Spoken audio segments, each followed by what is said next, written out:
They've walked free too many times today.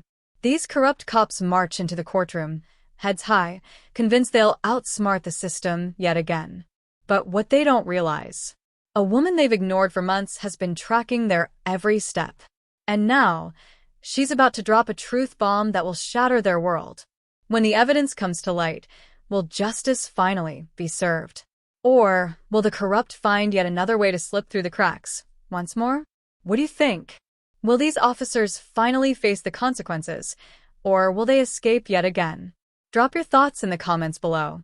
This story will leave you stunned, because once you learn the truth, you'll never see corruption the same way again. Let's dive in. Brinkhaven wasn't always like this. It used to be a town where neighbors looked out for one another, where kids rode their bikes without fear, and where police officers were part of the community, not above it. Back then, people believed in the system. They trusted the badge. But that was before the fear, before the silence. Now, Brinkhaven is a place where doors are locked before sundown, where families whisper when speaking about the police, where a simple traffic stop could mean the difference between making it home or becoming just another name on a growing list of unsolved cases. No one trusts the police anymore. No one dares to. Because in Brinkhaven, speaking out doesn't just get you in trouble, it gets you erased. Ethan Kowalski was once seen as a good cop, or at least, that's what people thought. He knew how to wear the mask, shake hands, and put on a friendly smile when needed. But beneath that polished surface, he was something else entirely. He didn't just enforce the law. He owned it. Brinkhaven was his kingdom, and he ruled it through power, money, and fear. He decided who walked free and who rotted behind bars. Criminals who paid him stayed in business, while those who stepped out of line, they were either arrested or buried. His wealth didn't come from his paycheck. It came from dirty money, drug deals, protection rackets, hush payments. He wasn't just taking bribes. He had built the entire system around them. But even kings need enforcers. Someone to keep people in line. And that's where Darren Reese came in. Reese wasn't just another cop. He was Kowalski's fixer, his muscle, his personal attack dog. If Kowalski wanted someone intimidated, Reese made sure they lost sleep. If a witness became a problem, Reese made sure they never made it to trial. They said he had a file full of commendations for bravery. But the people of Brinkhaven knew the truth. He was just as dangerous as the criminals he claimed to fight. A journalist once got too close, started writing about missing evidence, unexplained wealth among officers. The next morning, his car was found torched outside his apartment. A few weeks later, he left town for good. A store owner refused to pay protection money. 2 days later, his shop mysteriously caught fire. The police report called it an accident, but everyone knew better. Reese didn't ask questions. He didn't hesitate. His job was simple: keep people afraid. And it worked. But not everyone in the department was like them. Jessica Mallory joined the force with a different vision. She believed in justice, in doing what was right. She once looked up to Kowalski, thought he was the kind of leader she wanted to follow. That belief didn't last long. The first time she questioned why a case against a powerful businessman was suddenly dropped, she was told to stop asking questions. The second time she noticed drug money mysteriously disappearing from evidence lockers, she got a warning. The third time, she saw Darren Reese beat a suspect nearly to death in an alley and was ordered to write it up as self-defense. She wanted to believe it was just one bad cop, that the system wasn't broken, just bent. But as the months passed, the truth became undeniable. It wasn't just one bad cop. It was the whole damn department. And Jessica had a choice: fall in line like everyone else, or risk becoming the next person to disappear. Brinkhaven wasn't a town anymore. It was a prison. The people knew the rules. Stay quiet. Look the other way. Never cross the police. Because those who did, they didn't last long. Some tried. A few brave souls spoke out. But one by one, they either left town or ended up in accidents. No one dared to fight back. At least, that's what Kowalski and Reese thought. Because what they didn't realize, what none of them had seen, was that someone was already inside their walls. Watching, listening, waiting. And when the time was right, When they least expected it, everything they had built would come crashing down. But the real question is, will anyone in the department have the courage to turn against Kowalski before it's too late? They knew the game was about to change. The trial was in motion, and the air inside the courtroom was thick, dense with anticipation. Every seat in the gallery was taken. Reporters, town officials, the citizens of Brinkhaven, people who had long since stopped believing in justice but still showed up today, hoping just maybe this time would be different. At the prosecution's table, Elizabeth Calder sat rigid, her jaw clenched, her mind racing.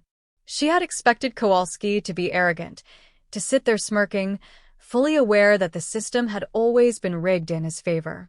But what she hadn't expected was just how far he was willing to go. Because right now, Ethan Kowalski was playing his trump card. And he was doing it with a smile. His lawyer stood, buttoning his expensive suit as he stepped toward the bench. "Your Honor," he said smoothly, his voice confident, practiced.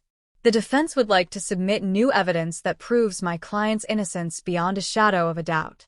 Calder's stomach twisted. New evidence? That wasn't possible. She had gone over every file, every report. There was nothing that could exonerate him. Unless... Her heart pounded as the lawyer handed a folder to the judge, then turned, grinning directly at her. "We have obtained a series of police reports and signed affidavits from key witnesses," he announced. "Witnesses who now confirm that not only was my client not involved in any criminal activity, but that these accusations stem from a deep-rooted attempt to defame and discredit a decorated officer of the law." A ripple of murmurs spread through the gallery. The judge skimmed the papers, nodding slightly. "This is serious evidence, Miss Calder," he said, looking up at her. How do you respond?" Calder's hands curled into fists. She already knew what was inside that folder. She hadn't seen it before, but she knew. Witness statements, conveniently contradicting everything she had built. Reports packed with manufactured details. Timelines altered. Fabricated surveillance footage. Maybe even a sworn statement from an informant claiming Kowalski was framed. A mountain of lies, wrapped up and presented as truth. And the worst part? It looked real. Kowalski turned his head ever so slightly, catching her gaze. And then he smiled. Not just a smirk. A knowing grin. The kind that said, "I told you. You can't touch me." Then, as if this entire trial was nothing more than a minor inconvenience, he leaned forward, folded his hands, and chuckled. Actually chuckled. As if the entire courtroom was just a stage. And he was the director, pulling the strings. "Miss Calder," his lawyer continued, "it's becoming increasingly clear that this case is built on misinterpretations, misunderstandings, and, frankly, reckless accusations." A pause. A smirk. Or perhaps, the lawyer added, tilting his head, a personal vendetta? The murmurs in the room swelled. The judge tapped his gavel twice. Order. But the damage was done. All eyes were on Elizabeth Calder now. Watching. Waiting. Would she crumble? Would she fold under the pressure, just like so many before her? Kowalski was counting on it. He leaned back in his chair, the picture of ease, as if this whole thing was a joke. Because to him it was. The evidence against him was strong, yes. But evidence didn't matter when the game was already rigged. And in Brinkhaven, the game had always been his to control. What he didn't realize, what he couldn't see, was that for the first time, the script wasn't his to write anymore. For years, this courtroom had belonged to Kowalski. He had dictated how things played out. Who won? Who lost? Who disappeared? And today? Today was supposed to be just another victory. With his carefully crafted false evidence in play and his lawyer controlling the narrative, he was already picturing the headlines. Heroic officer vindicated. Another case buried. Another win for Kowalski. And then, the doors swung open. The sharp click of heels echoed through the silent chamber. Slow. Controlled. Unshaken. All heads turned. And there she was. A woman in a perfectly tailored black suit. Her posture upright. Her face unreadable. Exuding the kind of power that commanded attention, without a single word. Tiana Rosewood. But not as the quiet, unassuming records assistant people had ignored for months. Not as the invisible courthouse worker. No. She was something else entirely. The quiet gasps, the murmurs of uncertainty, the way even the judge hesitated, unsure of what was about to unfold. And then one single, undeniable moment. Kowalski's smirk faded. For the first time today, he didn't look so sure anymore. Tiana stepped forward, her heels striking against the polished floor. Precise. Controlled. Like a woman who had been waiting for this moment her entire life. The courtroom held its breath. She stopped at the prosecution's table. Elizabeth Calder looked up at her, stunned. Then, Calder turned to the judge and spoke. Her voice steady, even as the storm raged around her. Your Honor, I'd like to introduce a key figure in this investigation. A pause. The kind that pulls everything taut, like a string about to snap. Then, Special Agent Tiana Rosewood. FBI. The words landed like a gunshot. A ripple of shock tore through the room. A collective gasp.